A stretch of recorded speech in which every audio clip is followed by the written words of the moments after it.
Сәлеметсіздер ме балалар? Бүгінгі сабаққа қош келдіңіздер. Сабағымызды бастамастан бұрын арнаға тіркеліп, лайк басып, сұрақтарыңыз болса комментарий бөліміне жаза өтіңіздер. Міндетті түрде жауап қайтаратын боламын. Бүгінгі сабақта сіз 49-шы сабақты өтеміз. Өнер алды, қызыл тіл.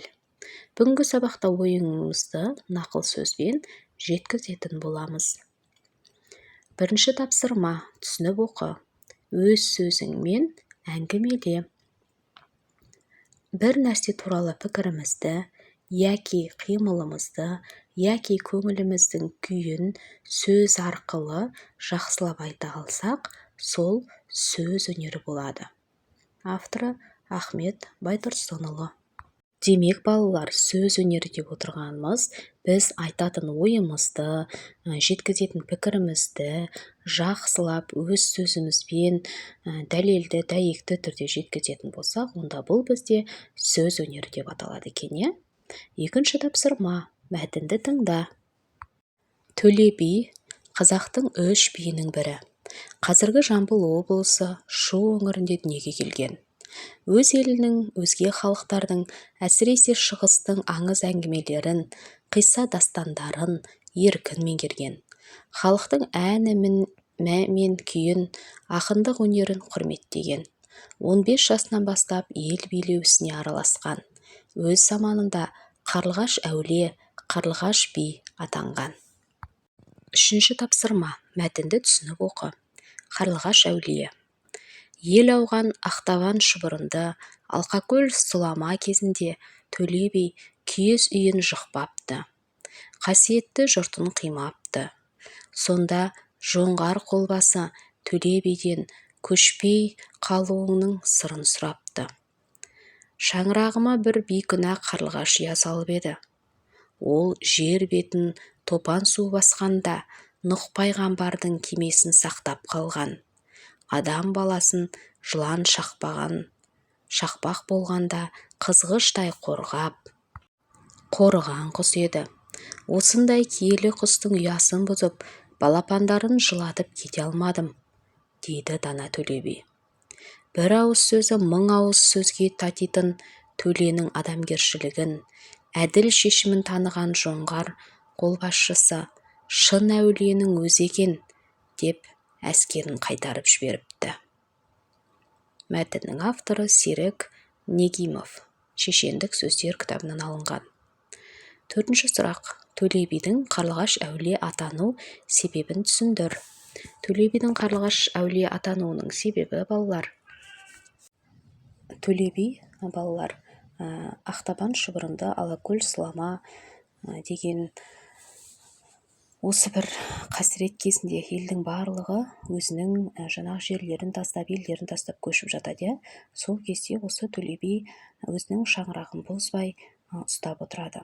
Сол кезде жоңғардың қолбасшысы келіп Төле биден сұрайды. Сол кезде Төле би не деп жауап береді?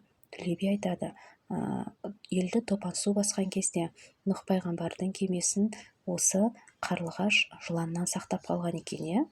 Яғни біздің сонау кездердегі ата-бабаларымыз, яғни сол кездерде біздің жаңағы өмір сүруімізге бірден бір септігін тигізген осы Қарлығаш болып саналады. Яғни адамзатты ол жыланнан құтқарған.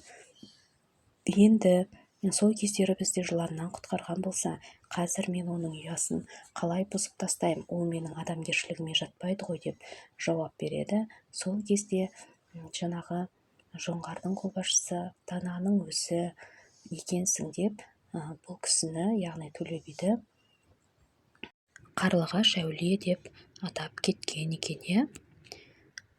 Келесі тапсырма бізде, балалар. 5-ші тапсырма: Төле бидің нақыл сөздерін түсініп оқы және өз сөзіңмен түсінгеніңді айт. Біліп айтқан сөзге құн жетпейді, тауып айтқан сөзге шын жетпейді.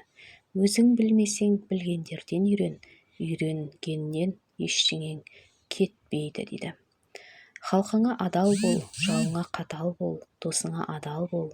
Шешендіктен не пайда, артында сөзі қалмаса, батырлықтан не пайда, халқына қайран қылмаса.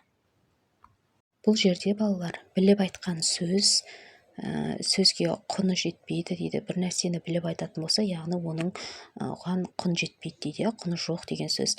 Ал тауып айтқан сөзге шын жетпейді дегеніміз, бұл бір нәрсені тауып айтатын болса, яғни бізде айтады ғой, сөз тапқанға қолқа жоқ дейді. Мінекей соны айтып тұр.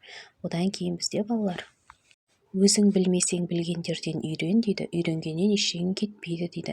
Яғни бір нәрсені білмеймін деп тұрғанша, сол нәрсені білетін адамдардан үйрен, оның ешқандай да жаңағы әбестігі, ұяттығы жоқ дейді. Халқыңа адал бол, жауыңа қатал бол, досыңа адал бол дейді. Бұл барлығы адалдық туралы айтылған екен, иә. Шешендіктен не пайда дейді. Яғни біліп тұрған нәрсеңнен не пайда, егерде сол білген нәрсеңді артыңдағы ұрпағыңа қалдырмасаң, айтпасаң дейді, иә. Батырлықтан не пайда, халқына қайран қылмаса дейді. Яғни батырларда не пайда, елін, жерін жау шауып жатқан кезде ел жерін қорғамаса, ол батырлардан не пайда деп айтқан екен. 6-шы сұрақ, Төле бидің нақыл сөздерін жаттап алыңдар, иә балалар. 7-ші, нақыл сөздерді пайдаланып, сөз өнері туралы әңгімелеңдер.